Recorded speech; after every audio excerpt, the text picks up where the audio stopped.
Espírito Criador, a nossa alma visitai, e enchei os corações com vossos dons celestiais. Vós sois chamado o intercessor, de Deus excelso, dom sem par, a fonte viva, o fogo, o amor, a unção divina e salutar. Sois o doador dos 7 dons, e sois poder na mão do Pai. Por ele prometido a nós, por nós seus feitos proclamai. A nossa mente iluminai, os corações enchei de amor. Nossa fraqueza encorajai, qual força eterna e protetor. Nosso inimigo repeli, e concedei-nos a vossa paz. Se pela graça nos guiais, o mal deixamos para trás. Ao Pai e ao Filho Salvador, por vós possamos conhecer, que procedeis do seu amor, fazei-nos sempre firmes crer. Amém. Em nome do Pai, do Filho e do Espírito Santo. Amém. Irmãos, hoje o nosso tema para a novena de Pentecoste é A Promessa é para vós, para os vossos filhos e para todos aqueles que ouvirem de longe o apelo do Senhor nosso Deus. Irmão, nós estamos vivendo um tempo onde a igreja está nos pedindo para estarmos atentos àquilo que Deus quer derramar sobre o meu e sobre o teu coração.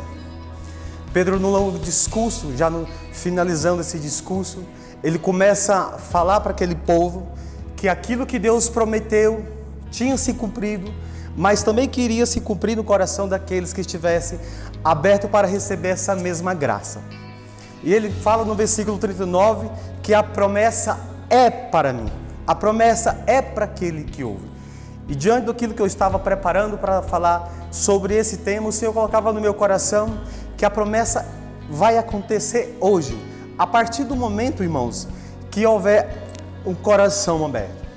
Ali estava naquele momento muita gente, dos judeus de todas as partes da região, e Pedro, quando começa o discurso, ele começa avisando, começa prolongando, mas também dizendo que a graça que tinha acontecido neles também precisava acontecer na vida daqueles que ali estavam. E ele diz que a promessa é, então se é, precisa hoje se cumprir na minha e na tua vida. Mas como é que essa promessa vai se cumprir? Se não a partir do momento que eu e você abrir o nosso coração para que essa graça aconteça. E Pedro começa a pregar, começa a anunciar, e ele diz que há uma necessidade do hoje. E talvez você que vai ouvir essa reflexão, você vai entender que Deus está chamando hoje você para receber a mesma graça que os discípulos estando no cenáculo receberam. Por isso é algo muito importante nessa palavra de hoje. Estar no cenáculo. E talvez o cenáculo hoje seja o teu grupo de oração. Talvez o cenáculo seja a sala onde você se reúne com o seu grupo de oração. É nesse grupo, é nessa sala. Então, o lugar é importante sim. Quando Deus reserva, Ele reserva porque quer derramar e abençoar cada um daqueles que eles estão prontos para ouvir e para receber a graça. E Pedro faz questão é hoje. Então, é uma afirmação de Deus. Então, aonde você estiver, se você estiver de coração aberto, aí a promessa vai acontecer. E Pedro continua dizendo que a promessa não vai parar em mim, não parou neles, mas que a partir daquele povo que ali estava recebendo, a promessa precisava se estender, a promessa precisava ir além. Chegou a Pedro, chegou aquele povo que ao ouvir ficaram compungidos da graça de Deus, ficaram plenos da graça de Deus, que logo após pediram para que o que deveria fazer após estar ouvindo aquela palavra. E eu quero assim, da parte de Deus nesse tempo onde a igreja nos chama, dizer para você, se você é essa pessoa que está ouvindo no dia de hoje, então a promessa para a tua vida é também para os teus filhos e é para aqueles que vão ouvir. A promessa de Deus não é algo que simplesmente acontece no momento e ela fica ali, mas é algo que se estende. É uma bênção que se estende tocando o coração, é uma bênção que se estende salvando almas. Por isso Pedro vai falando que é por hoje, foi para aqueles que ouviram, foi para aqueles que estavam ouvindo, chegou até o Francisco no dia de hoje e também é para você, meu irmão. Então não sei como é que você vai ouvir essa reflexão, mas há algo muito importante. Quando ouvir, a graça vai acontecer. E talvez a graça vai acontecer no teu grupo de oração. Quando você voltar no teu quarto, então a graça acontece. Pentecoste acontece.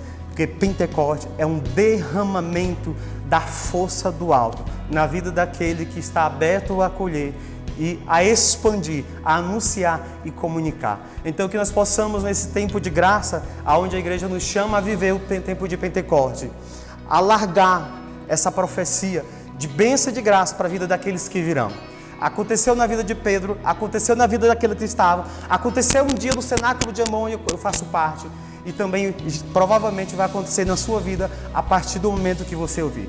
Porque se é de Deus, e eu creio que é de Deus, aquilo que você vai ouvir da parte de Deus vai fazer grande milagre e restauração na tua vida.